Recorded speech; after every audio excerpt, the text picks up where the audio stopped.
Hey y'all, it's Amanda Arroyo. This is my YouTube channel for A Different Beet.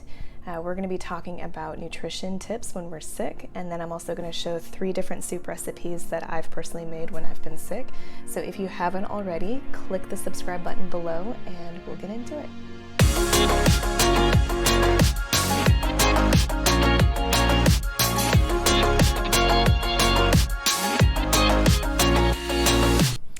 Okay, so before we get started into the meat of this video, I did want to mention I am a certified nutrition and wellness consultant.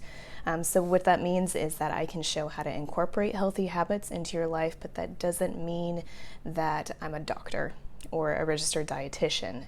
So if you are thinking of changing your habits in any way, always consult a doctor first. The other part that I did want to mention is that I am vegetarian and I'm also dairy free for the most part because I am allergic to dairy.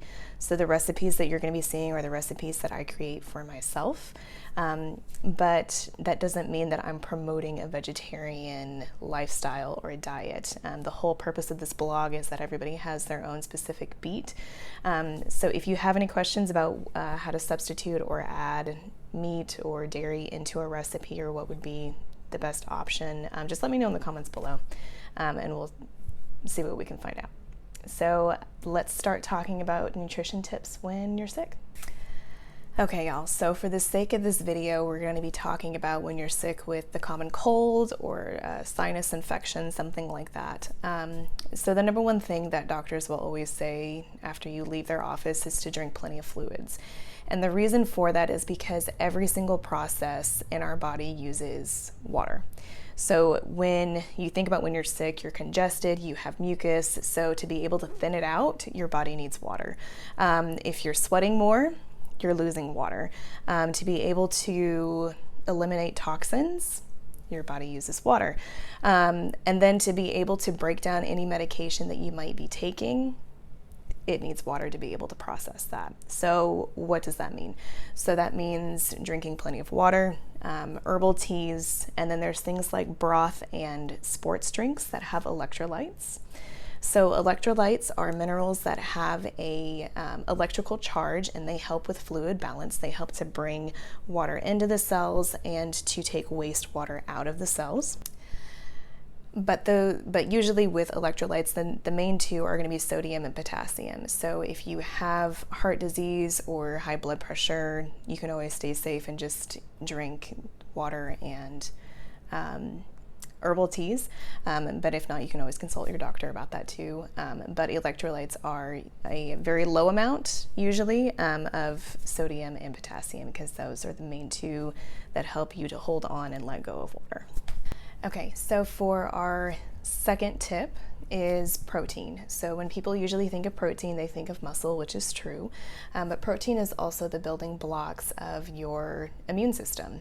Whenever your body creates antibodies to fight off whatever is foreign or whatever infection, it builds that out of amino acid, which is the building blocks of protein. So if your body doesn't have enough protein that you're intaking, it will take it from protein stores, which can result in a small amount of muscle mass, which that's not anything that anybody ever wants. So whatever that you are able to keep down, even if it's a small bit, try to make sure that it is protein rich. So one of the things that I like to do is to have a protein shake available because usually I'm not hungry, I don't want to chew on anything. Even if I just take a few sips and put it back in the fridge, it's better than nothing. So just remember, protein is a big deal when you're sick.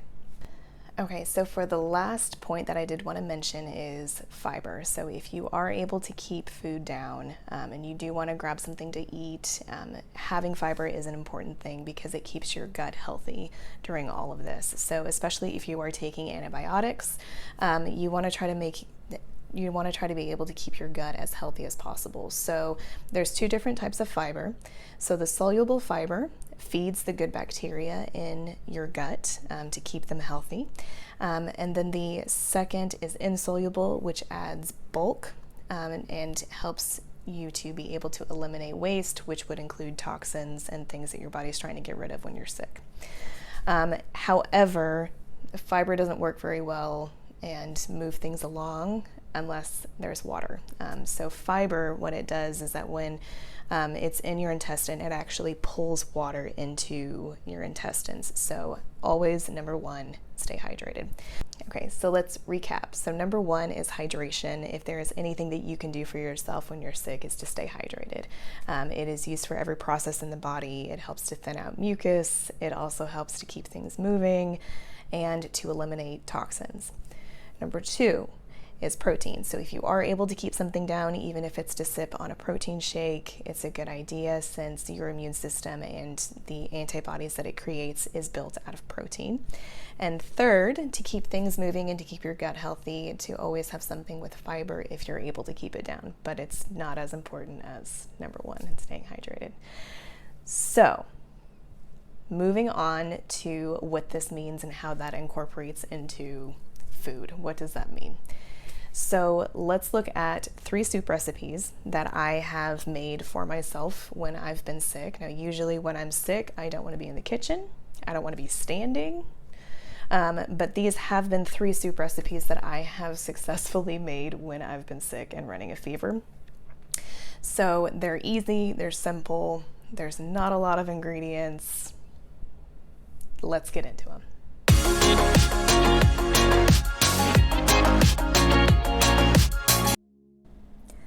Okay, so we're going to start with a small amount of oil on medium to medium-high heat and just let it cook down to where it starts to thin out a little bit and get warm.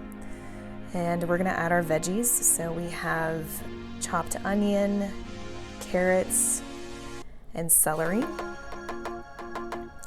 And we're just going to cook this down for a little bit. I personally like to have my vegetables a little crunchy, especially if you're going to be using soup and it's going to be for leftovers. It'll get softer while it's sitting in the fridge. So I usually just cook it down for maybe 6 to 8 minutes, and just until the onions start to get translucent. And then at that point, we can start adding our seasonings. And we're really using a small amount of seasonings. We're just using some poultry seasoning and some dried parsley. You can use fresh parsley, but it does have a stronger flavor, so you don't have to use as much. Or you can just top it off with a little bit of fresh parsley if you want to. But even if you just have the poultry seasoning, that would be fine too. You don't have to have the parsley in there either. So stir that around, let it cook together with the vegetables, and then we can start adding some of our other ingredients. So I have chickpeas. I always have chickpeas on hand. But if you do want to use chicken and you don't want to cook the chicken beforehand, just get a rotisserie chicken and shred it and throw it in there. But for me, chickpeas taste like chicken anyway, so it's something that I know that I always have in the pantry to throw into anything. Then we're going to add our broth. And 1 carton of broth is usually 4 cups. So this is 4 cups of broth, so it's just 1 carton. It's easy to remember. And then the noodles that I enjoy using is prepackaged udon noodles, and they are made with wheat. But they're thicker, they're chewier, they hold up to the soup a little bit better, and they're already cooked, so I don't have to wait. But you can use rice that's already cooked if you are needing it to be gluten-free, or another noodle. You might need to add a little bit more water if you're going to cook it in there, but other than that, just let it simmer until it cooks through.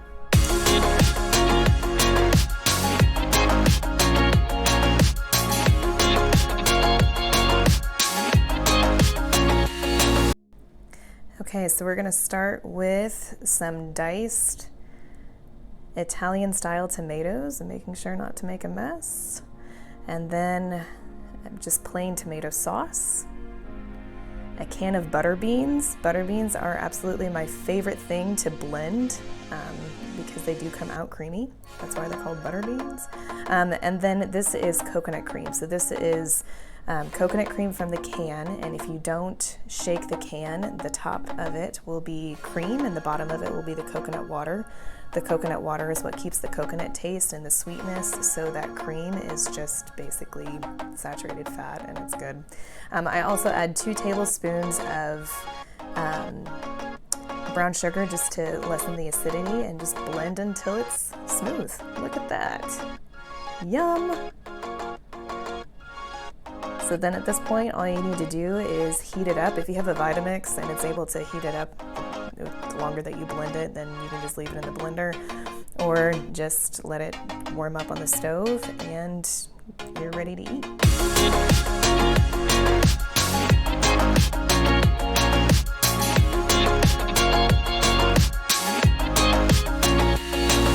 Okay, so this is kind of starting in the middle of the video. I had to redo this recipe twice. So this is what y'all are gonna get, sorry. So you start with a small amount of oil, some chopped onion and some potatoes, and you let that cook through for about 8 to 10 minutes. You can even start to brown a little bit. And then you add in some fresh minced garlic, chili powder, cumin, and I like, when I'm using spices like this, I like to toast the spices, not add liquid in right away. It only takes maybe like a minute or two, but it really does allow the flavor to come out. So just kind of toss the spices around with the potatoes for a little bit.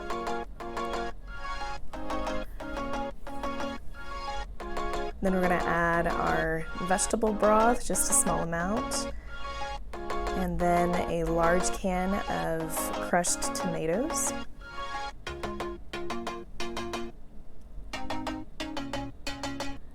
We're gonna add 2 cans of pinto beans that's drained, or if you make some fresh, it's about 3.5 cups worth of beans. And then we're gonna add our diced green chilies, which is about a cup. And you mix it and let it heat through for 10 to 15 minutes. And if you have limes or some fresh cilantro to eat with it, I really do enjoy the lime juice. And you're ready to go.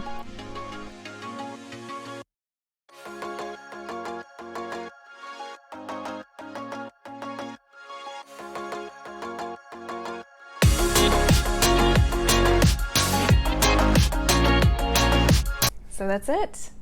Thank y'all for watching my first video. I am planning on doing videos about twice a month, hopefully, if I can keep up with it. So if you haven't already, like and subscribe below so that any new videos will pop up in your feed. You can also find me on my Instagram page and on my blog, which I will be posting in just a minute. The recipes that were just shown are on the blog, but I'm also linking them below in the description. If you have any questions, you want anything to be shown in a video, just let me know in the comments below.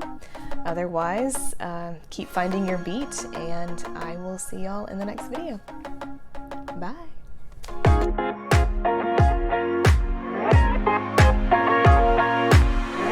Redo. So let's recap for a minute. So number 1 is, nope, I'm looking at myself.